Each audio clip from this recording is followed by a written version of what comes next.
This is another lesson.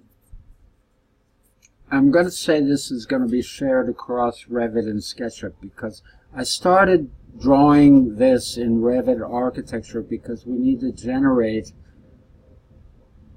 a line drawing, a vector graphic drawing for in order to be able to use it as a template in SketchUp. So these are concepts you'll learn either in construction docs or in design documentation, both of which emphasize Revit architecture in preparing architectural drawings.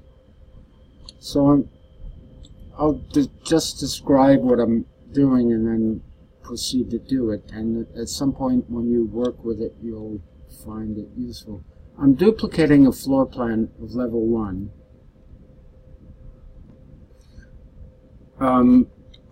And I chose the option to duplicate, plain duplicate without detailing, so it didn't include the image in the background. And I'm going to give this, rename this something meaningful. Level 1 line drawing. Let's just say that. And so this is exclusively a drawing that's sort of set up to generate line work. I should have, this is illustrating Revit's use of filters. If you select everything, you can open this filter thing, which is this little funnel icon, and check none, and then just check the dimensions. And we can copy those and go back to this view and paste them in aligned to current view.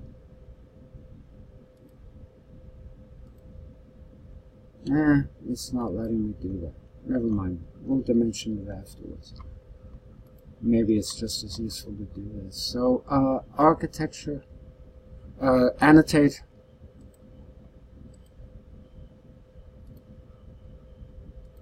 The overall width of the building, the overall depth of the building.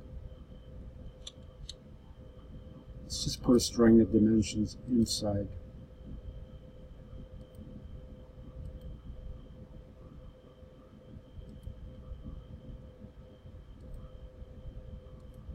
Across.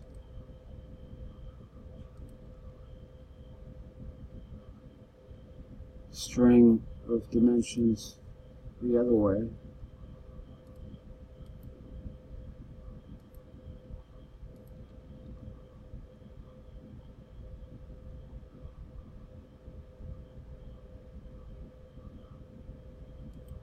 Different conditions, right, where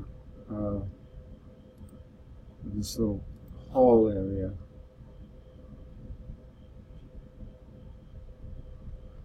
Let's get the depth of that wall, and then the distance to there, and then finally the 2 bedrooms.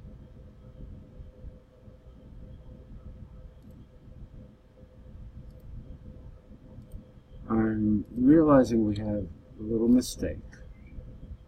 What's the mistake? The mistake is that the wall separating closets doesn't complete itself there. So these are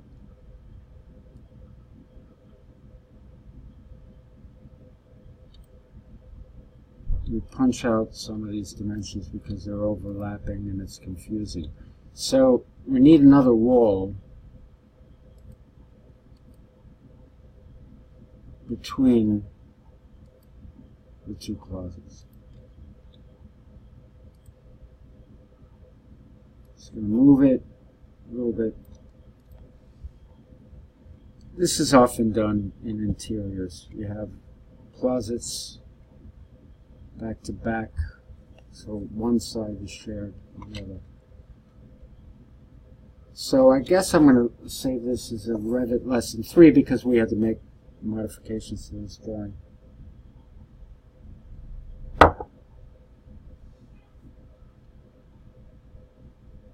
Now I'm thinking the exterior walls should be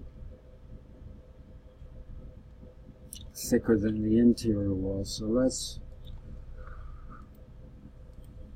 improve things here by making the interior walls a perhaps unrealistic 4-inch generic wall. When we used to draw these with pencil, I'm just duplicating the 6-inch generic wall and making it a generic 4-inch wall. When we used to draw with pencil, we used to draw 4-inch thickness at 1/8 scale or quarter-inch scale, and because that was all you could represent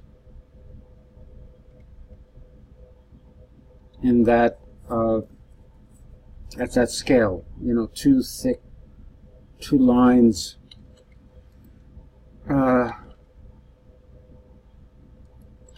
So let me select all instances of that wall, go into the type editor, and I'm going to assign them a function of interior. There's no obvious reason for that right now, but it makes sense when you're trying to group things and summarize them later.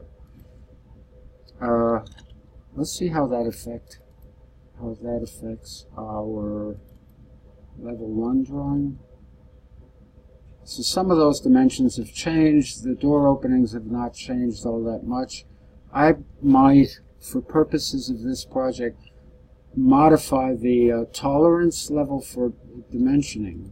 If I go into Manage Units, Project Units, Length, I don't think we're close to a 32nd, so I'm going to say round off anything measuring length to the nearest inch. So all those 1/2-inch increments, all that stuff disappears. That is not very useful if you're designing kitchen counterwork. Kitchens are very unforgiving, even at a 1/2-inch tolerance.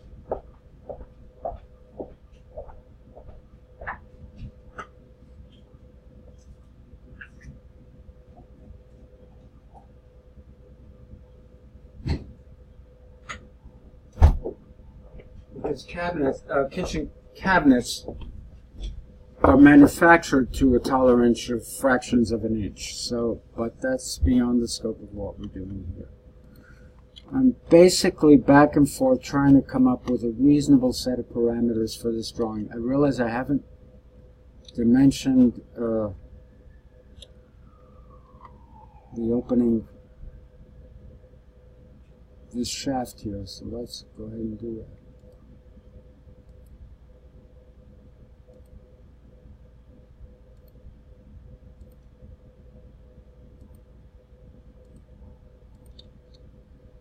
Realistically, that's probably 2 by 2, so I'm just changing that to this one.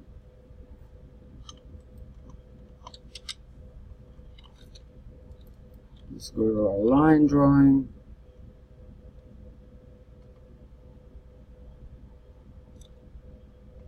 So it's reporting on our 4-inch wall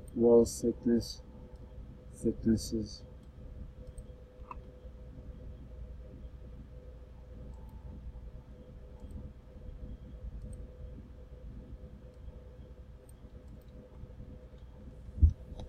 You get a little more space inside the rooms. Oh, and inside the closet,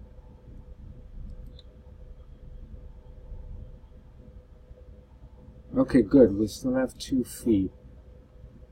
So the bedrooms have a couple more inches.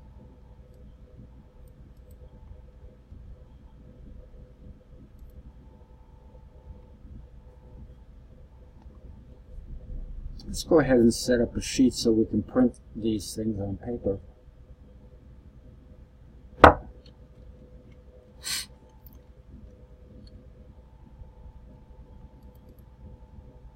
We don't have any sheets yet, and we want to load the title block. So I'm going to go to my trusty handouts and load some title blocks that I've saved in Revit Family Library. So there's my 11 by 7. No, that's not the one. There's my 11 by 17 crosstown title block. My 18 by 24 title blocks. And the one for Suffolk. So we'll load all of those so you guys have options now. I'm just going to go use this 11 by 17 and start bringing in floor plans. There's level 1.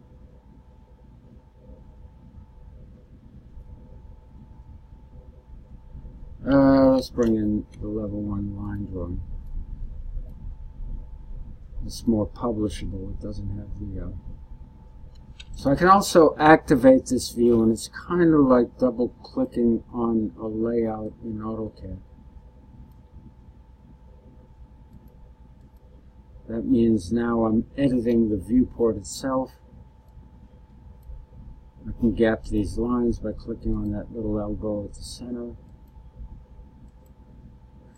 And when I create section sheets and I bring in the section views to it, these markers get populated with the sheet and drawing number. That is a wonderful feature of Revit. I'll show you how that works.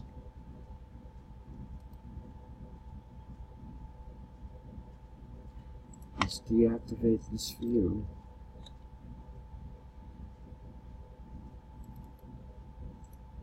New sheet, 11 by 17.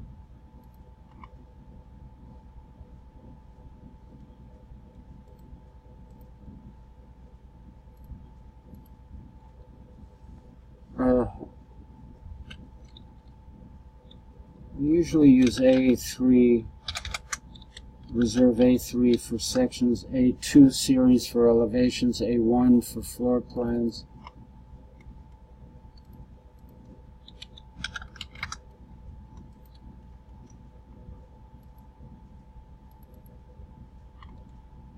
Bring in this view of sections. Let's say section long.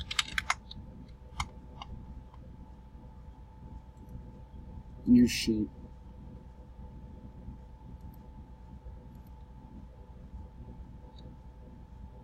A2 I save typically for elevations.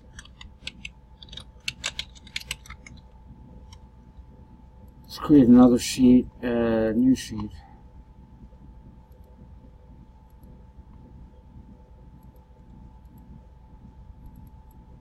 A3.1, 3.2, I'll rename the other one. And this will be section for us.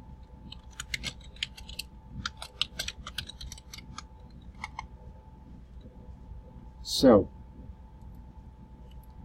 building section 2, I think is a short section. We'll bring it into here. And let's go back to A3. That's our long section. We'll bring it here.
Sorry for the interruption.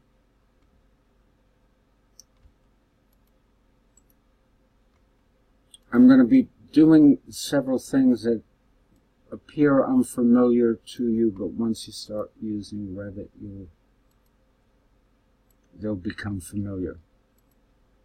Building section is basically cutting through the building, looking at the earth on which your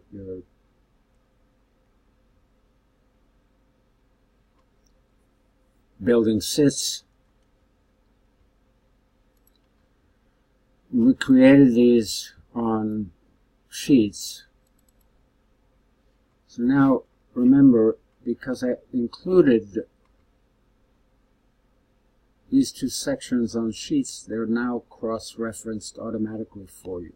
Gone are the days where you used to do that by hand in AutoCAD. Yep.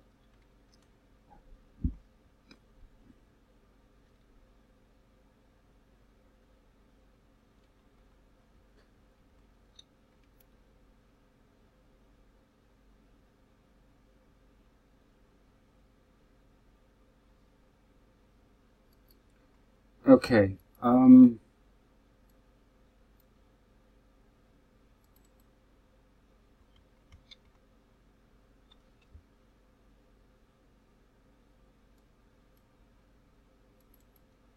There's a level 1 sheet. Let's create the sheet name, call it floor plan.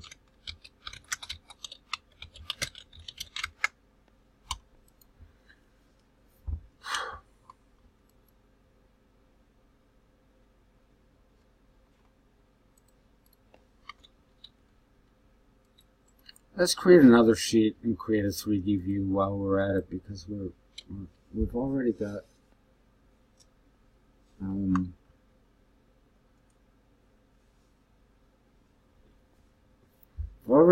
got a useful model. New sheet A3 1x17 A3.3 fine. Let's go to our default 3D view.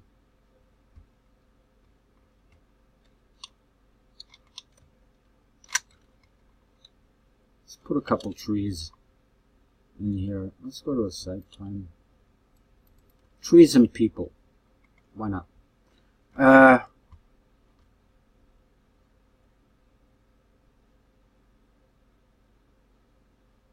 Insert load family. The trees and people are entourage. Male people and female people. And how about a van? We won't bother with a notebook computer. Okay. So those just get loaded into the model. They don't necessarily turn up on your mouse. Load family. Planting. I guess. Okay, so let's just load all of these. It's not going to cost us anything. Some were already loaded. Project browser, families.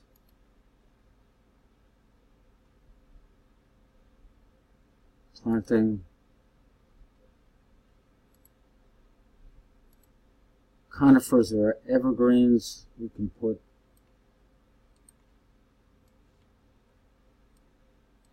this is just for context.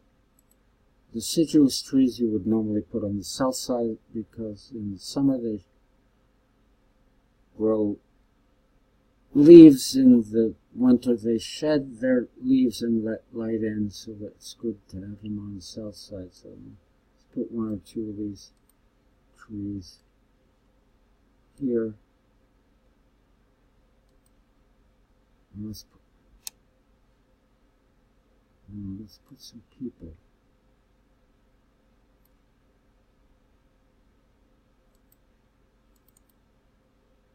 Put Kathy here. See. Florence there, and Union there.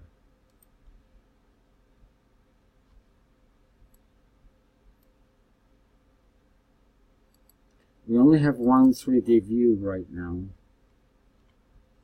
So here's what we got of our site model. We could change the display options to shaded to add some color.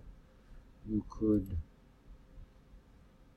add sunlight. We could set solar north to the correct position so we'll get the correct sun exposures. I guess I'll save this as Revit Lesson 3. And the next lesson will be a exporting to AutoCAD line drawings so that we can continue to work in SketchUp.